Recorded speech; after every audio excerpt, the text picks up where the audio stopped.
رقيف خبز يابس تأكله في زاوية وكوز ماء بارد تشربه من صافية وغرفة ضيقة نفسك فيها خالية أو مسجد بمعزل عن الورى بناحية تدرس فيه دفترا مستندا بالسارية معتبرا بمن مضى من القرون الخالية خير من ساعات في فيء القصور العالية تعقبها عقوبة تسلى بنار الحامية فهذه وصيتي مخبرة بحالية طوبى لمن يسمع وتلك الأمر كافية. أحباب الكرام حنا قيو ngajiki kawinci gira gen pamu ne rigi kasondi ngamulo na du yamba tikebe aya gani na du yamba harsa ti allan kanne ado du maga yankaye o ko mo ganka ko na gire kata allah no kunga kata ko tambe gar misiga allah jomen oroba nyaaga do sere go lenki kata gendi agani biranta ko no gondi akaman to gonyani ibn samaun ke ibn samaun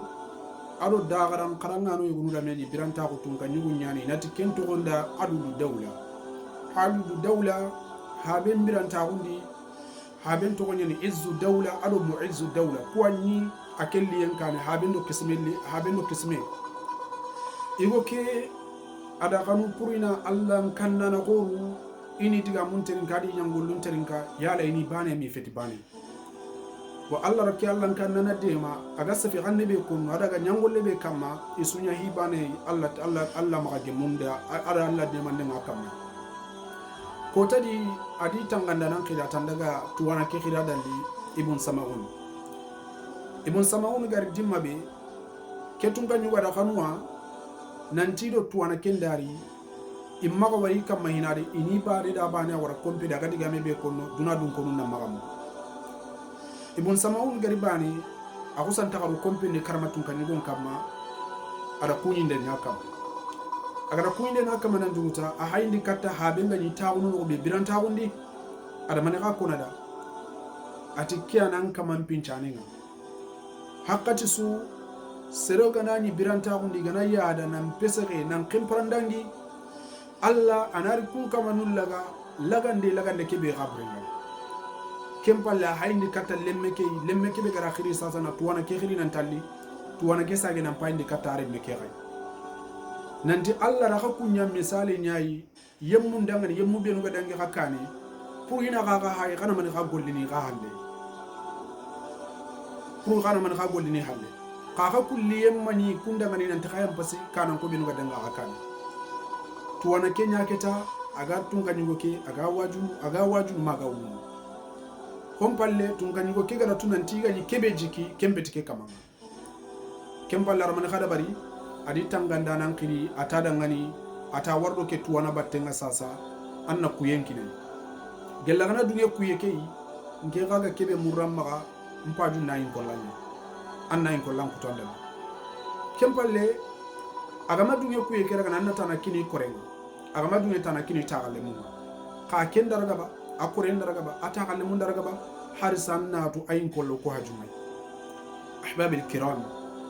tun kanyi kunga gajan kitiga be ma kollenke ko killi maka sakkanu ngani lenki ando kube no ga bugu dingira bane tuwana killi ma sakkana na hakati tuwana killi ma sakkana nyama tuune hakati ananya habatune hakati ananya ne gai kunyanti ga saynanda hakati su lemme o ga sayme ko na ngara lakkello ke tuwa muredi do diga mu benui ku handu lemme kundi gambe nuga konini omati anna du marasa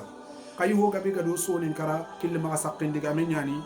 nanyon to bakanga sefebe kama tibare be kama ankillu be nu kama dinan no gondi qirna no gondi nan caga do halle gella ganani anyi mega tu nan tan sabatin tenga to mun kama kayina ngalla nyaage ngaduda ke izu dawla kundu adadu dawla ada man kada bari ada kuye nyawtuna kine nan tigelli tu wana kenna rena tu wana ke xamne ko tudal tuwana maduniye diga medo hundare da ada yokuntu saka ni kati ya maduni ka kebe gani da garan karanga nanga islami nyanya imme ka wallahi uyulli lagari kammo ada garan karange ki uyulli lagari kammo watte Allah raga watte be aga parlasi tanu kunta gilli suhunun tagolin harbani tagolin kempalle akiti antabaka du seda aw yukeno kon ka kalle garay dimma be ari sagi mo gondi suhunun chagi mo gondi nenen sagi mo gondi kenga katani xawana pammi do mani la ilaha illa allah ani khawana kese hako ataqin nasro khaga giri kento yedo ken atedi ari man gase fe ko ma auna anni maliya halaka anni sultani wallahi nabure ma hona inga ntun kanyiga ko ma hona inga ayon kimbo ku kunno ku ga nyi soro nga soro kubenu igani killi ma sakano nga alla kannana gorunda ado alla kubenu nga alla dinanda shari'an kurosini kuanya kun kamanda killi ma sakano hakati su tuwa umurana kharallemma anna hakida annatan kumma gabo keno gatanda raqifu qubzin yabisin ta'kuluhu fi zawiya wa kuzu ma'in baridin tashrabuhu min safiya wa qurfatun dayiqatun nafsuka fiha khaliya أو مسجد بمعزل عن الورى بناحية تدرس فيه دفترا مستندا بالسارية معتبرا بمن مضى من القرون الخالية خير من ساعات في فئ القصور العالية تعقبها عقوبة تسلى بنار الحامية فهذه وصية مخبرة بحالية طوبى لمن يسمعها تلك الأمر كافية فاسمع لنصح مشفق يدعى أبل تاهية كم بركتوانا kata kallen ke tunkani wo kata kallen kale tuwana ke gada ku ye ke lan kata man khaku tuwana kida ati alla do kisi tuwana langande nga boyra ga nokku yella go nya kursiniya